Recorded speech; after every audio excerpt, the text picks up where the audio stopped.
Parlons amour. C'est parti. Enfuis-toi, ton ex. Pour moi, c'est un bourbier. Communiquer. Les relations à distance ne doivent pas altérer ton quotidien. C'est aussi ça l'amour. L'amour, c'est tellement large et c'est tellement propre à chacun. Bye. J'aime trop parler d'amour. Bon épisode. Coucou! Aujourd'hui, comme je vous l'ai dit, on va parler d'amour. J'avais envie de vous faire une petite vidéo face cam, juste pour vous parler d'un sujet en particulier. Vous me posez souvent des questions par rapport à l'amour, par rapport à ma relation à distance, par rapport à... l'amour en général. C'est souvent des questions que vous avez et que vous m'envoyez en DM sur Instagram. Donc je me suis dit qu'aujourd'hui, j'allais vous faire un épisode de podcast, mais que j'allais aussi le faire en vidéo YouTube pour pouvoir vous parler directement à vous YouTube. J'aime trop parler d'amour. Je suis la personne dans le groupe de copines qui aime entendre les histoires d'amour des autres, qui aime essayer de trouver des solutions, des conseils, donner son point de vue, son avis lorsqu'il est sollicité. Et en vrai de vrai, j'ai la chance d'avoir connu pas beaucoup de relations amoureuses, 3 relations amoureuses, une catastrophique, très malsaine, une autre saine, mais il y avait de l'amélioration à faire. Et celle-ci dans laquelle je suis actuellement, qui est à distance, comme toutes les autres, mais qui est particulièrement saine et qui me donne une autre vision de ce qu'est l'amour. Conseils et confidences, c'est vraiment le mood de cet épisode. Je vais répondre à vos questions, mais je vais aussi beaucoup me confier sur moi, mes relations amoureuses. Et je pense que ce sera comme ça pour tous les épisodes de conseils et confidences. Sur l'amitié, sur potentiellement les études, les relations familiales, pourquoi pas l'argent. Si vous avez des thématiques particulières que vous voulez que j'aborde, n'hésitez pas à me le dire. Conseils et confidences, on va l'appeler comme ça, cette petite série. Alors, commençons par le commencement. La première question c'est, j'ai trop de mal à m'engager dans des relations amoureuses, est-ce que tu aurais des conseils ? J'ai voulu lier cette question-là à une autre qui pour moi, elles vont ensemble, elles sont pas dissociables. As-tu des conseils pour apprendre à s'aimer ?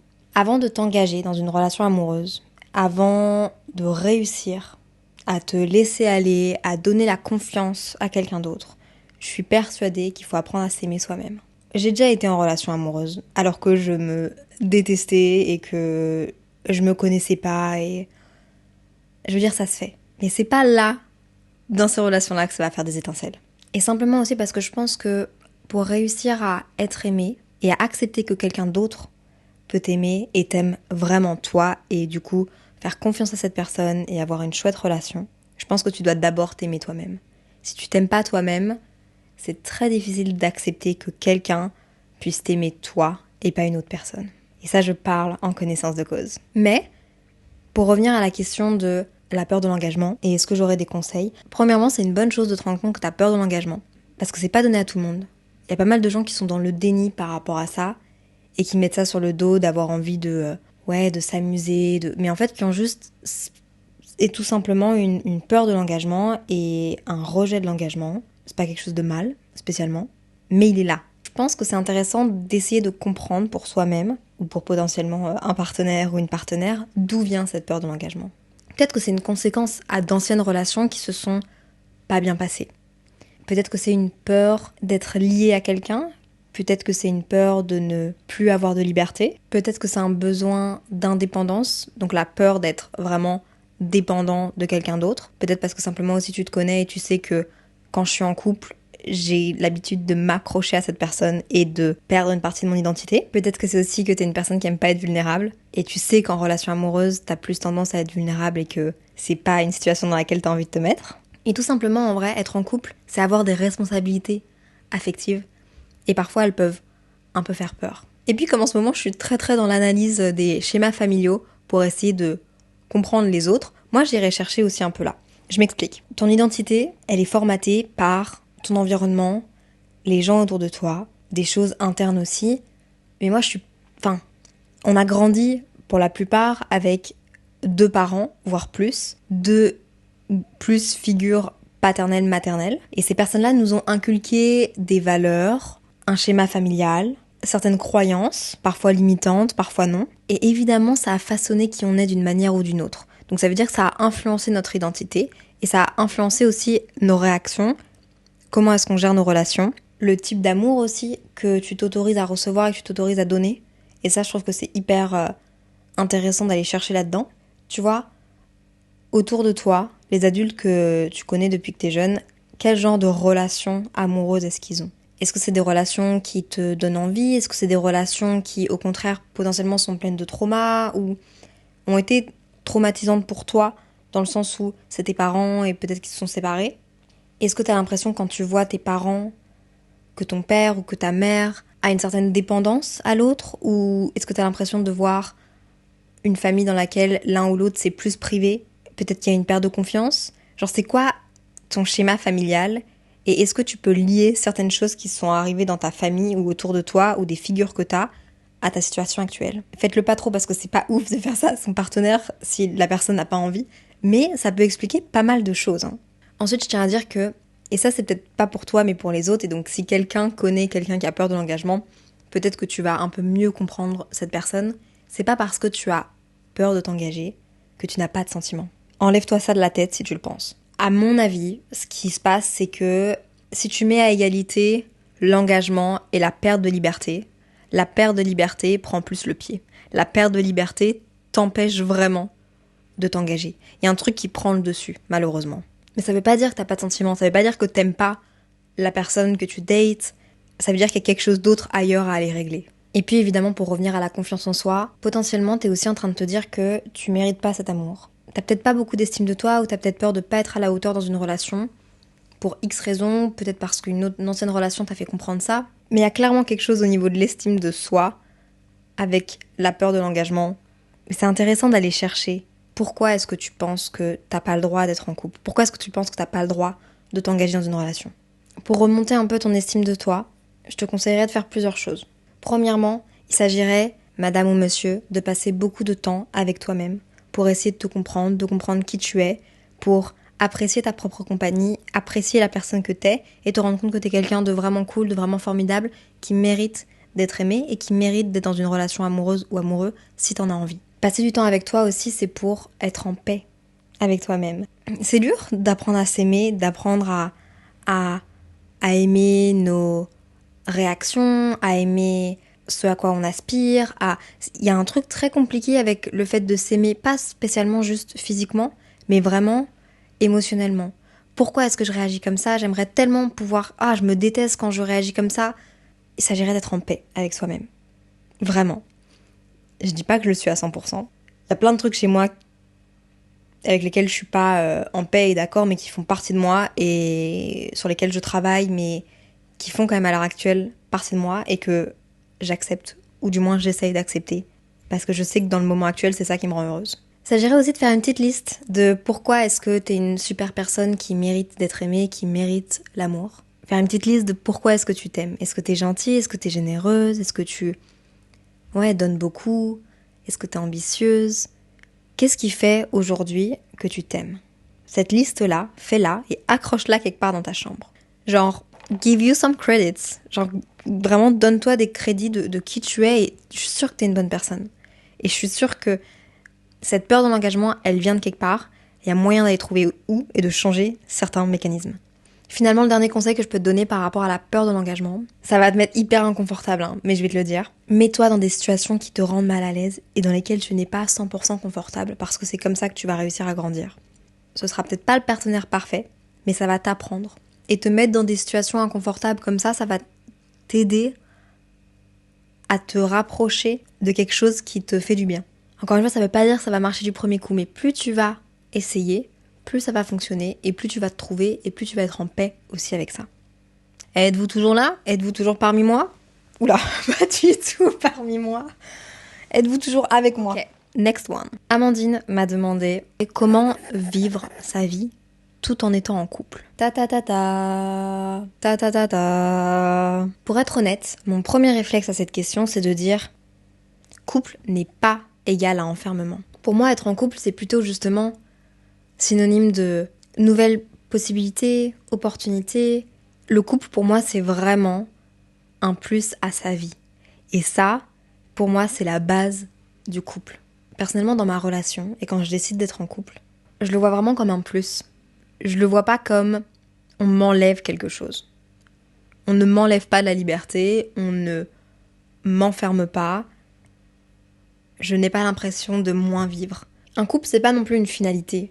Parce que c'est vrai qu'il y a beaucoup de gens qui disent « je veux profiter de la vie avant d'être en couple ». Ah, c'est vrai ça, je l'avais oublié, je veux profiter de la vie avant d'être en couple. Mais c'est pas parce que t'es en couple que tu profites plus de la vie, genre. C'est pas parce que je suis en couple que je m'empêche de sortir en soirée, que je m'empêche de voyager avec mes copines, que j'ai des restrictions. Enfin, je veux dire, ma relation amoureuse, Samuel, ce n'est pas mon père. Je suis majeure et vaccinée. Personne ne va me dire ce que j'ai envie de faire ou ce que j'ai le droit de faire. Ça, c'est mon premier réflexe. Maintenant, si je réfléchis un peu plus loin, et si je joue pas à la débile qui va vraiment chercher les questions dans l'extrême, parce qu'en vrai, dans la question, on dirait que tu parles de liberté, et ça, je suis pas d'accord, parce qu'encore une fois, être en couple, pour moi, n'est pas privation de liberté. Mais j'avoue que si on parle de couple, couple va avec sacrifice. Une relation, ça se fait à deux personnes qui sont différentes. Si t'aimes la personne, si tu choisis d'être en couple avec la personne, il y aura à un moment donné ou à un autre des sacrifices à faire. Mais il faut que ces sacrifices-là en valent la chandelle. Et il faut que ces sacrifices-là, ils soient aussi dans les deux sens. Tu ne peux pas être la seule personne qui sacrifie des petites choses qui en valent la peine pour ton partenaire si ton partenaire ou ta partenaire ne fait pas la même chose. Tout est une question de balance, de donnant-donnant et de confort pour les deux personnes. Je pense aussi que les sacrifices, ils doivent être faits de façon consciente, des deux côtés. Ça veut dire que, encore une fois, la communication est hyper importante. Mais quand je sacrifie quelque chose pour mon partenaire, je m'attends pas à ce qu'il me remercie, qu'il soit là en mode « Merci, t'es vraiment la meilleure personne sur Terre ». Je m'attends juste à ce qu'il y ait de la considération et à ce que la personne le prenne en compte. Comme si moi, mon partenaire fait un sacrifice pour moi, que ce soit un petit truc ou un plus gros truc en fonction de notre âge, en fonction de nos ambitions, etc. Je veux pas le prendre pour acquis. Un truc que je voudrais ajouter à ça, c'est que la part de soi, ton individu et ton individualité dans un couple, dans un duo, sont hyper importants. Hyper importants pour toi, pour ton épanouissement personnel, mais aussi pour l'épanouissement de ton couple. Si la personne en face de toi a décidé d'être en couple avec toi, c'est parce qu'elle t'aime toi et qu'elle aime la personne que tu représentes avant même d'être en couple avec elle ou avec lui. Elle n'est pas là pour te priver de ta vie. Alors oui, des sacrifices, ça existe, mais je pense que tout est question de balance, de respect mutuel. Et si tu te sens restreint, limité, privé de rêve ou peu importe, là, sonnette d'alarme, ce n'est pas une relation saine, ni une relation simple. Donc évidemment, à toi aussi de poser tes limites par rapport à ça. D'ailleurs, j'ai vraiment une mise en contexte de l'une d'entre vous. Marie me demande comment choisir entre son premier job ou retrouver son grand amour plus d'1 an après. Pour moi, là, il y a une... En fait, pour moi, là, c'est assez clair. Dans ma façon de penser, et comment est-ce que je vois la vie, et comment est-ce que je la vois vis-à-vis de Samuel et dans ma relation actuelle, je ne trouve pas ça romantique. Encore moins à notre âge, dans la vingtaine, début trentaine, de mettre ses rêves de côté, genre ton job de rêve, pour une relation amoureuse. Là, pour moi, il y a un truc qui est... Vraiment, je ne trouve pas ça romantique. Je trouve ton épanouissement personnel dans ta carrière sont tellement importants pour toi, pour ta personne, pour ta construction. Et si la personne en face de toi t'aime, elle ne te demandera jamais, jamais, jamais de choisir entre ta carrière de rêve ou ta relation avec cette personne. Parce que cette personne-là, encore une fois, si elle t'aime, elle te veut pas pour elle. Elle a envie que tu t'épanouisses toi et elle veut être un plus à ta vie. Elle a pas envie de te prendre quelque chose. Tu vois ce que je veux dire ? Encore une fois, pour être épanouie dans un couple, tu dois être épanouie toi toute seule. Dans ta propre vie, dans ta partie de la vie. Je suis pas sûre que résumer son propre bonheur dans la vie à une vie de couple soit spécialement sain. Même si c'est ton grand amour pour toutes les raisons que j'ai dit avant. En fait, tu peux pas pour moi mettre ta vie entre parenthèses pour quelqu'un. Encore moins si c'est ton ex. Je me suis caché la tête en disant ça. Enfin, je sais pas. Unpopular opinion, on peut vraiment pas se remettre avec son ex. Ça dépend de la raison d'Albert. Je sais pas. Après, tu vois, si tu me parles de ça parce que, actuellement, ton job de rêve est, je sais pas, en Australie et t'es prête à partir et ta relation et ton ex est en France et te demande là de te remettre avec lui. Les relations à distance existent. Et là, on va en parler. Charlotte me demande comment tenir une relation à distance sans se lasser. J'avais très hâte de répondre à cette question parce que je trouve qu'elle est très pertinente en général. Pertinente pour moi en ce moment parce que ça fait 2 mois que j'ai plus vu Samuel et que ça me manque et que ça m'a fait réveiller en moi des trucs de mon ancienne relation ou des petites peurs ou des sentiments que j'aime pas trop qui montrent juste que j'apprends vraiment à me connaître et que je me connais de mieux en mieux, encore plus dans les relations. Mais avant toute chose, on va commencer par clarifier quelques points par rapport aux relations amoureuses à distance, qui je pense sont nécessaires. Premièrement, chaque couple, chaque relation est unique. Ça veut dire que ce qui te correspond à toi dans ta relation amoureuse, à distance ou non, ne va peut-être pas correspondre à quelqu'un d'autre. Donc là, moi, ce que je vais dire par rapport à moi, mon vécu, etc., potentiellement quelqu'un d'autre va me dire pas du tout Léa en fait. Pas du tout, du tout, du tout, du tout. Non, moi, c'est pas comme ça. On le respecte. Donc, tous les conseils sont à prendre avec des pincettes. Donc encore une fois, si vous voulez donner votre opinion, des conseils en commentaire, n'hésitez pas. Vraiment, c'est hyper important pour moi d'avoir plein de points de vue différents. Il n'y a pas seulement une vérité, sûrement pas en amour. L'amour, c'est tellement large et c'est tellement propre à chacun. 2, les relations à distance ne sont pas faites pour tout le monde. Ça ne sert à rien d'essayer de forcer une relation à distance si c'est pas fait pour nous. C'est romantique, c'est chouette, c'est intéressant, mais quand il y a vraiment des sentiments et qu'on n'est pas fait pour ça, ça brise le cœur. Je pense que les personnes qui sont en relation à distance, c'est des personnes qui doivent quand même être assez indépendantes. Émotionnellement, je veux dire. Moi, je m'attends pas à ce que Samuel me texte toute la journée. Et lui non plus. Et si c'était le cas, vraiment, je pense que ça m'angoisserait. Vraiment beaucoup. Je m'attends pas non plus à savoir où est Samuel, ni à savoir ce qu'il a fait exactement de sa journée. Si on se raconte nos journées, c'est plutôt parce qu'on a envie de partager un bout de ce qu'on a fait, mais c'est pas un besoin de savoir. Je pense que c'est pas fait non plus pour les personnes qui sont jalouses. Parce que, encore une fois, si la balance entre souffrir et être amoureuse, si le souffrir est plus en haut, enfin, ça n'a aucun sens pour moi. 3, la relation à distance, c'est un choix. Une relation à distance ne peut pas se subir. Ce n'est pas parce que ton partenaire ou ta partenaire décide de faire un choix de vie et de déménager et c'est pas parce que tu l'aimes profondément que tu dois accepter la relation à distance. La relation à distance, c'est un choix. Et de dire à l'autre personne, non, moi je suis pas prête à faire une relation à distance, et de laisser la personne partir, et que la personne aussi respecte ton choix, c'est aussi ça l'amour. Attention, je dis pas que c'est facile parce que c'est horrible de mettre fin à une relation amoureuse parce qu'on se sent pas prêt à faire une relation à distance et qu'on sent qu'on va être malheureux, mais c'est preuve de grande maturité. 4, pour revenir à la question de base qui est comment tenir une relation à distance sans se lasser, c'est important de dire que tu peux te lasser de quelqu'un même si c'est pas à distance. Juste qu'on remette les choses dans leur contexte. Voilà. Alors premièrement, mes tips pour les relations à distance. La communication. La bonne communication. Ça veut dire trouver la manière dont on aime communiquer avec sa personne. Est-ce que tu communiques mieux par message ? Ça m'étonnerait en vrai, mais potentiellement, je sais pas. Est-ce que tu communiques mieux par appel ? Quel genre d'appel ? Le but de tout ça, c'est d'éviter les quiproquos et aussi de trouver une façon d'avoir des moments qualitatifs même à distance. C'est plus important d'avoir des moments qualitatifs que quantitatifs. Moi, je vais pas vous mentir, il y a des jours où je suis très contente quand avec Samuel on s'appelle 10 minutes.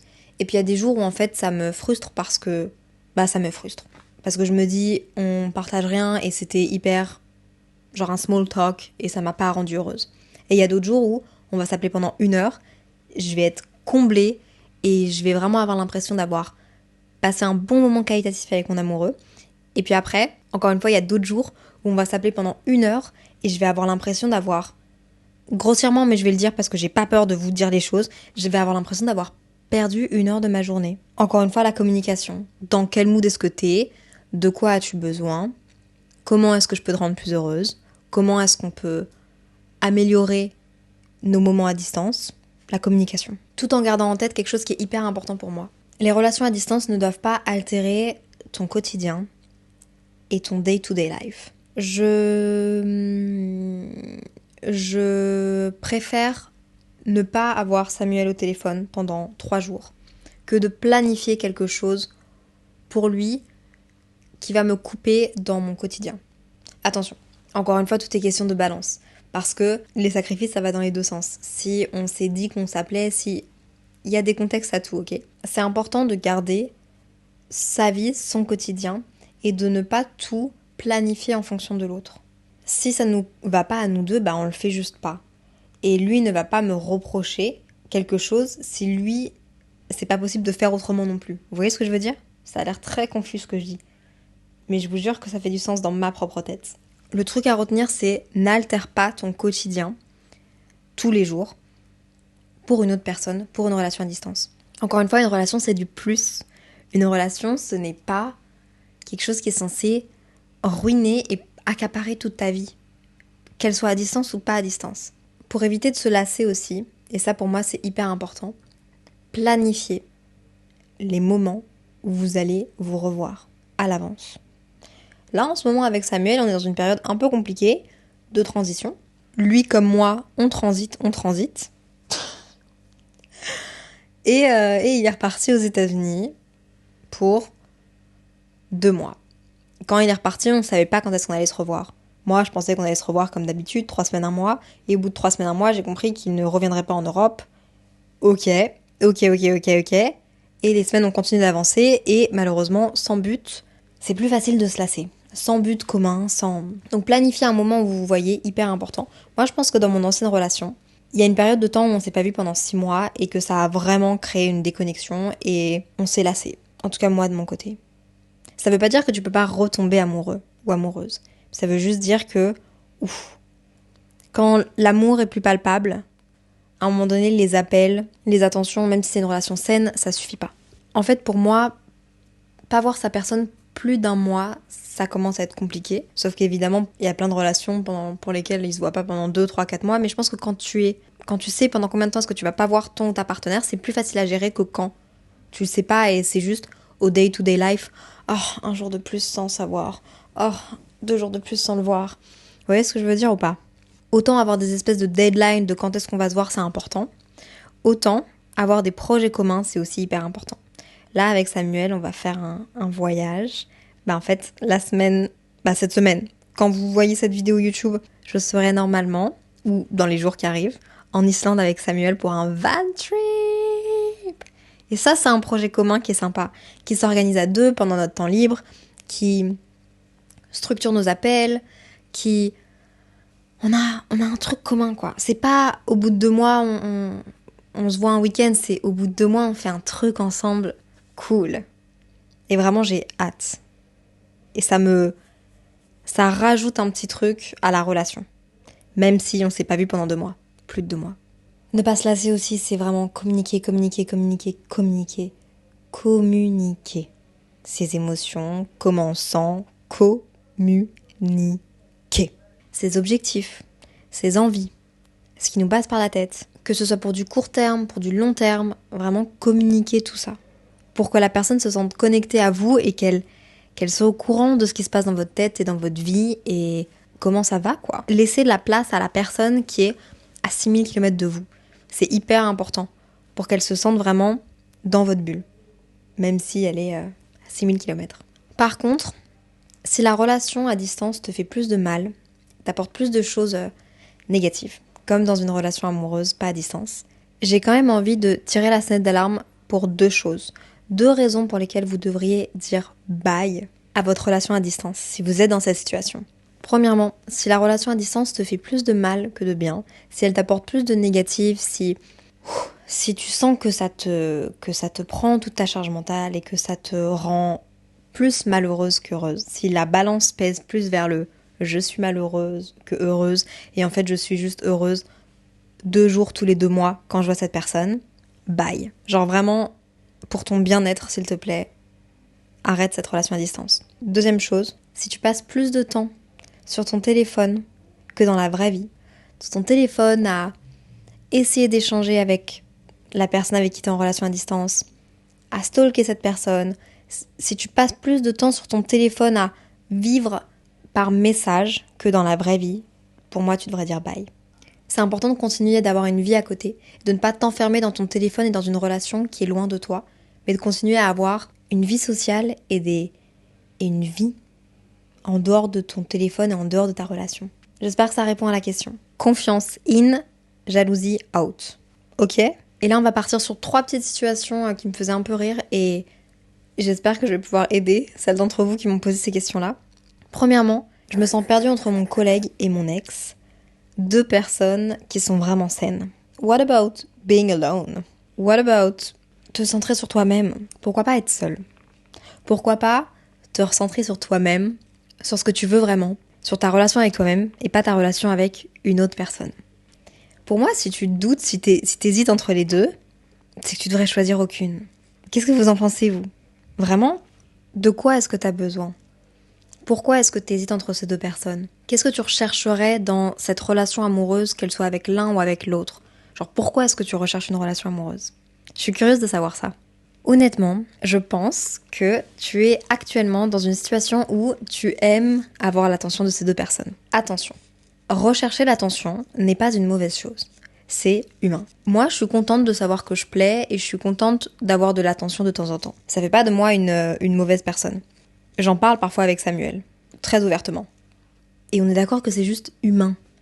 Aimer avoir de l'attention, aimer plaire, ça veut pas dire qu'on est une mauvaise personne. Mais c'est hyper mal vu en France de aimer avoir de l'attention.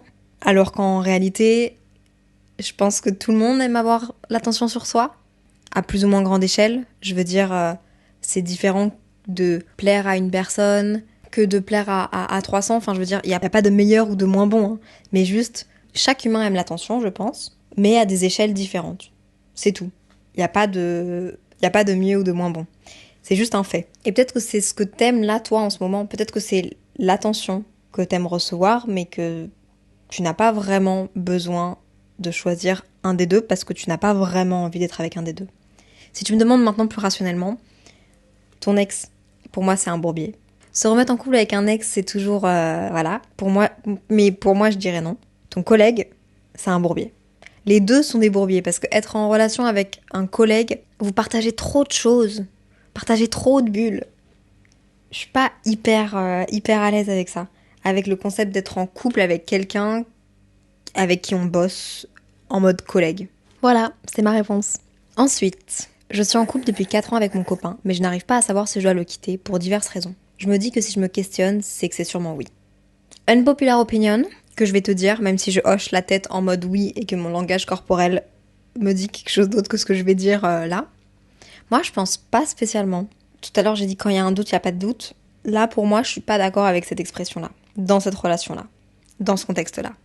L'amour, genre vraiment amour-amour, pas amour de passion, mais genre amour-amour, c'est des up and down. Je pense que ça fonctionne aussi en cycle et qu'il y a des moments où tu aimeras peut-être un peu moins cette personne. Mais peut-être que dans 1 mois, 2 mois, 3 mois, tu choisiras de retomber amoureuse de cette personne. Alors, il suffit pas juste de choisir et de claquer des doigts, on est d'accord. Il s'agit déjà de comprendre pourquoi est-ce que tu as l'impression de ne plus aimer cette personne ou pourquoi est-ce que tu as envie de quitter cette personne. Moi, j'ai déjà eu des moments où j'ai eu l'impression de moins aimer Samuel. Et j'ai mis du temps à comprendre pourquoi c'était arrivé et comment. Et en fait, c'est arrivé à une partie de sa vie qui était plus floue pour lui. Et donc, il y avait, je vais être crue, mais parce qu'on est entre copines et c'est la vie, ça fait partie des relations aussi. Il était un peu plus perdu dans sa vie. Et en fait, ça a impacté mes sentiments.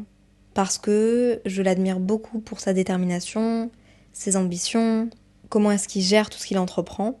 Et il y a eu un moment où ça a un peu stagné, il était un peu perdu, un peu plus malheureux. Et du coup, une des raisons pour laquelle j'étais amoureuse de lui n'était plus là.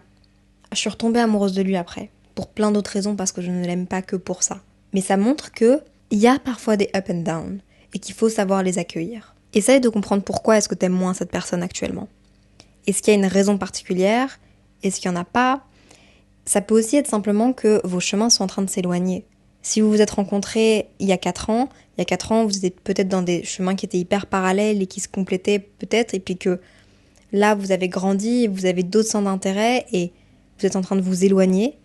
C'est pas une mauvaise chose, c'est aussi des choses qui arrivent dans les relations amoureuses. Encore une fois, l'amour, c'est un choix, mais il faut pas se culpabiliser avec le fait que c'est un choix. Parfois, ça fonctionne plus, les chemins se séparent et il y a rien de mal à ça non plus. Tu n'es pas une mauvaise personne pour ça non plus. Tu n'es pas une mauvaise personne parce que tu aimes moins cette personne-là non plus. Demande-toi pourquoi. D'où vient cette cause-là? Pourquoi est-ce que tu es tombée amoureuse de cette personne-là? Qu'est-ce que cette personne-là devient? C'est normal de changer, c'est normal d'évoluer. C'est totalement normal que ce soit toi ou que ce soit lui. Mais essaye de comprendre pourquoi est-ce que tu veux le quitter, pourquoi est-ce que potentiellement tu ressens moins de choses aussi. Est-ce que tu trouves qu'il est moins attirant par rapport à ses ambitions, son caractère, où il va dans la vie, ce qu'il fait? Est-ce que c'est toi qui as totalement une autre perspective aussi?